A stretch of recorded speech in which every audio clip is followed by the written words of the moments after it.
ये रात मानो आशना के लिए कयामत की रात थी। जीते जी बर्बरता की जिंदगी जी रही थी और कुछ समय पहले मौत को भी छू कर निकल चुकी थी। न जाने आशना से आखिर किस्मत चाहती क्या थी। बेइज्जती के 2 घूंट पीकर और मौत को ललकारते हुए आशना उठ खड़ी हुई थी। आशना का शरीर काफी दुर्बल महसूस हो रहा था। आशना के शरीर के हिस्से उस फटी हुई ड्रेस से साफ साफ झलक रहे थे। शरीर के हर हिस्से में कहीं कम तो कहीं ज्यादा घाव मौजूद थे। कुछ हिस्सों से खून का रिसाव हो रहा था। उस ड्राइवर ने आशना को उठाने में मदद की, लेकिन आशना का ध्यान अभी भी गर्वित पे ही टिका था। आशना ने अपने बाएं पैर से लंगड़ाते हुए 2 कदम आगे बढ़ाए। गर्वित ने अपनी उंगलियों को मोड़ते हुए मुट्ठी का आकार दिया, मानो जैसे आशना को सही सलामत देखकर वो मोहित हो उठा। उसने आशना की पीठ को देखा और देखते ही उसे आशना का चिल्लाना याद आया। गर्वित! क्या वो मेरी तरफ पहले ही आ चुकी थी? जब उसने मेरा नाम पुकारा था, जब उसने मुझे धक्का दिया, तो क्या उसे पता था कि वो खुद को खतरे में डाल रही है? इन ख्यालों ने गर्वित को पूरी तरह अपनी आगोश में ले लिया था कि जब वो ये सब सोच रहा था तो उसे ऐसा लगा मानो उसकी पीठ किसी बड़ी विशाल चीज से टकरा गई है और मुड़ गई है। ये सोचते हुए गर्वित ने अपनी पीठ को एकाएक सीधा किया और भागते हुए आशना का हाथ पकड़ने के लिए आगे बढ़ा। जब गर्वित आगे बढ़ते हुए आशना के करीब पहुंचा तो उसने देखा कि उसका चेहरा एकदम फीका पड़ चुका था। शायद इस एकाएक हादसे की वजह से और पूरे शरीर पर जख्म होने के कारण आशना के होंठ कांप रहे थे और उसके माथे पर पसीने की बूंदें साफ साफ देखी जा सकती थी। बारिश भी बिल्कुल थम सी गई थी, लेकिन ठंड ने अपने रास्ते नहीं छोड़े थे। इसके बावजूद आशना के माथे पे पसीने छूट रहे थे। अपने होठों को दांतों में कसते हुए बिना कुछ बोले गर्वित अपने घुटनों के बल बैठ गया और आशना के बाएं पैर को पकड़ने लगा। गर्वित की हथेली काफी गर्म थी और उसका हाथ लगते ही आशना के शरीर में कपकपी होने लगी और वो अपने पैर को हिलाने लगी। गर्वित ने आशना की गतिविधि को रोकने के लिए अपनी ताकत को और बढ़ा दी और उसके पैर को पकड़ते हुए उसे गौर से देखने लगा। घाव आशना की बाईं जांघ पर था, जो काफी गहरा और लंबा था, मानो जैसे किसी तेज धातु या नुकीले पत्थर से कट गया हो, जिसमें से खून तेजी से बह रहा था। ये देखते ही गर्वित के होश उड़ गए और उसने तुरंत अपने शर्ट के निचले भाग को फाड़ते हुए उसे आशना के घाव पे बांध दिया, जिससे खून के रिसाव को रोका जा सके। और बिना किसी से विचार लिए या बिना सोचे वो उठा और उसने आशना को उठाते हुए अपनी बाहों में भर लिया और अपनी कार की तरफ भागने लगा। उसने कार का गेट खोला और आशना को अंदर लिटाया। आनन फानन में गर्वित ने गाड़ी स्टार्ट की और उसे फुल स्पीड से भगाने लगा। अस्पताल पहुंचने तक पूरे रास्ते गर्वित और आशना में कोई बात नहीं हुई। अस्पताल पहुंचते ही गर्वित सबसे पहले आशना को ऑर्थोपेडिक्स विभाग में ले गया, जहां आशना का एक्सरे करवाया गया और उसके पूरे शरीर में जहां भी घाव थे वहां ड्रेसिंग की गई। जब वो दोनों एक्सरे की रिपोर्ट्स के आने का इंतजार कर रहे थे तो आशना ने थोड़ी देर सो काफी डर गई कि कहीं वो गर्वित के सामने बेहोश न हो जाए। इसलिए अपने दांतों को दबाते हुए उसने अपने आप को पूरे रास्ते होश में रखा था। हालांकि अस्पताल पहुंचते ही गर्वित ने कार को पार्क किया और आशना के कुछ भी बोलने से पहले ही गर्वित ने आशना को उठाया और अस्पताल के अंदर ले गया। वहां कुछ देर आशना के काफी सारे मेडिकल टेस्ट करवाए गए और मरहम पट्टी भी की गई, और इन सभी के बीच आशना को कुछ भी बोलने का मौका नहीं मिला था। ऐसा इसलिए नहीं था कि आशना गर्वित का साथ नहीं चाहती थी। वो तो कब से गर्वित के साथ रहने के सपने संजोते आई थी, लेकिन आशना अच्छी तरह से जानती थी कि गर्वित उसके साथ रहने से कितनी नफरत करता है, क्योंकि वो किसी और की जिंदगी जी रही थी। आशना ने सोचा कि अगर आज गर्वित की जगह कोई और होता जिसे उसने बचाया होता तो वो उसे अस्पताल भेजने के लिए कभी तैयार नहीं होता, भले ही वो सड़क पे दम ही क्यों न तोड़ देती। और तो और इस हादसे से पहले गर्वित ने आशना को कड़ी चेतावनी भी दी थी कि वो उसकी जिंदगी से हमेशा के लिए दूर चली जाए और भविष्य में अगर कभी मिलना भी हुआ तो आशना को उससे दूर रहने की हिदायत दी गई थी। हाँ, जितना दूर जा सकती हो उतना। क्या आप आशना को गर्वित को बचाना, गर्वित के लिए आशना की तरफ से नजदीकियां बढ़ाना है? आशना पहले भी काफी गलत फहमियों का शिकार हो चुकी थी और इस बार भी उसके मन में गर्वित और उसकी गलत फहमियों का काफी डर था और वो कोई जोखिम नहीं उठाना चाहती थी। इसलिए उसने हिम्मत जुटाते हुए गर्वित के सामने अपना पक्ष रखा, वरना हमेशा की तरह उसे बर्बरता और दरिंदगी से गुजरना पड़ता, जैसा हमेशा से होता आया था। माहौल अब मौसम की तरह काफी ठंडा पड़ चुका था। आशना के सारे टेस्ट हो चुके थे और वो अब बोलने की स्थिति में नजर आ रही थी। आशना ने अपना मुंह नीचे किया और कुछ पल संकोच करने के बाद गर्वित की ओर देखते हुए अपनी कोमल आवाज में कहा, आज रात जो कुछ भी हुआ वो केवल एक हादसा था।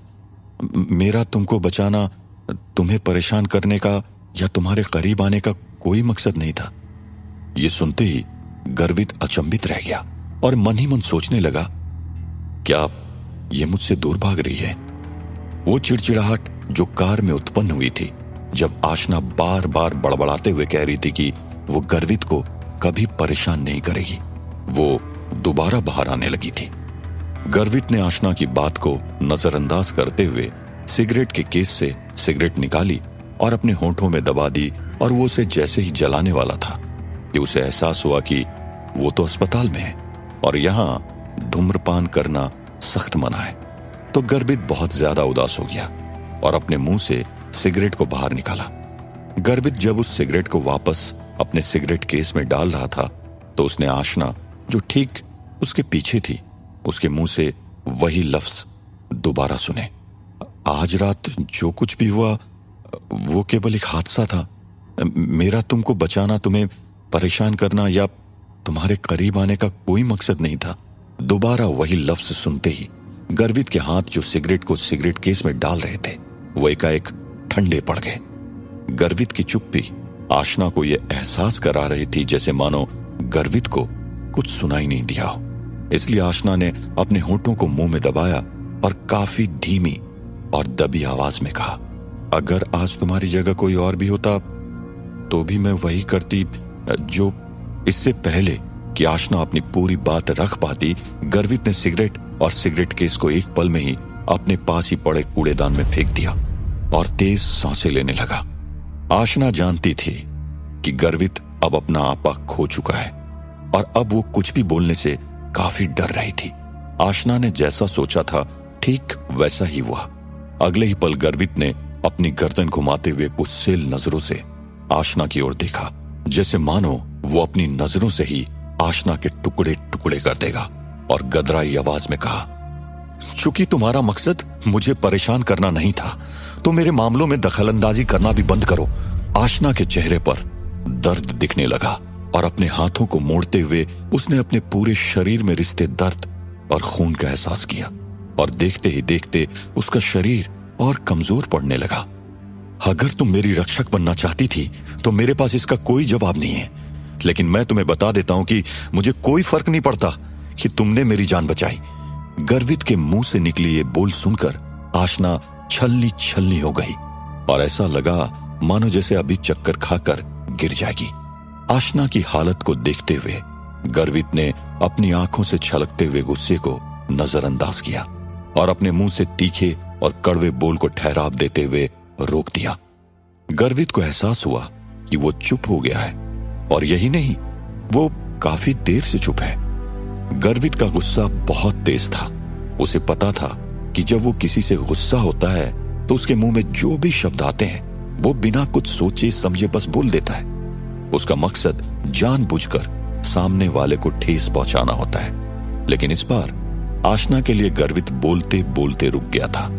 अगर वो ध्यान से सोचे कि उसने कार में क्या क्या किया है तो ये दूसरी बार होगा जब गर्वित ने असामान्य रूप से बर्ताव किया है। आखिर गर्वित ऐसा बर्ताव क्यों कर रहा था? जब भी गर्वित गुस्से में होता है तो वो बहुत सिगरेट पीता है और देखते ही देखते गर्वित ने अपने हाथ को ऊपर उठाते हुए अपनी छाती के जेब को टटोला और तभी उसे याद आया कि वो सिगरेट केस को पहले ही कूड़ेदान में फेंक चुका है। गर्वित आज रात काफी चीजों से मोहित हो गया होगा जो आज की रात गलत हो गई थी। गर्वित ने अपने हाथों को अपनी कमर पर रखा और परेशान मुद्रा में इधर उधर देखते हुए वो बिना पीछे मुड़े वहां से निकल गया। जब उसने गौरी गुप्ता को लिफ्ट से बाहर आते हुए देखा, भाग्यवश उस नीली कार के ड्राइवर ने सही समय पर ब्रेक्स लगा दिए थे जब उसने अपनी कार के सामने किसी को खड़ा होता पाया। हालांकि आशना उस कार की चपेट में आ गई थी, लेकिन एक बड़ी अनहोनी टल चुकी थी। आशना को हल्की और गहरी काफी चोटें जरूर आई थी, जिसमें सबसे ज्यादा उसके बाएं जांघ का घाव था, जिसे गर्वित ने समय रहते हुए खून रोकने की कोशिश की और अस्पताल लाकर टाके लगवाए। रात के 2 बज चुके थे जब गौरी गुप्ता और आशना अस्पताल से बाहर निकले। गौरी गुप्ता आशना को छोटे राजमहल छोड़ने वाली थी। मौसम काफी ठंडा था और रुक रुक कर हल्की बारिश अभी भी हो रही थी। चूंकि आशना की ड्रेस लगभग पूरी तरह फट गई थी, इसलिए गौरी गुप्ता ने अपना जैकेट आशना को पहना दिया था। इससे सर्दी से तो आशना को राहत मिल रही थी, लेकिन अपने ऊपर हो रहे अपराध से उसे कोई राहत देने वाला नहीं था। आशना और गौरी गुप्ता छोटे राजमहल के लिए रवाना हुए। जैसे ही कार छोटे राजमहल में आकर रुकी, आशना ने गुड बाय बोला और दरवाजा खोलने लगी कि तभी अचानक गौरी गुप्ता ने उस पर चिल्लाते हुए कहा, आशना।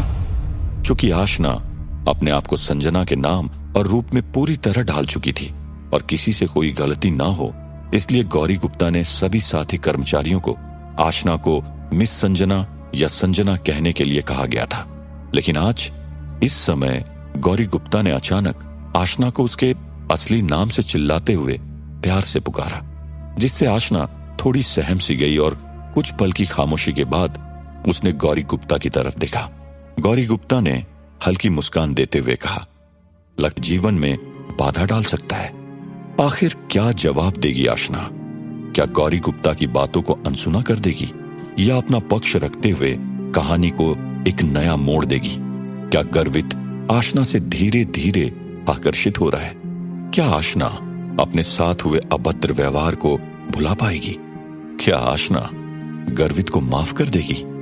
जानने के लिए सुनते रहिए ये प्यार नहीं आसान, सिर्फ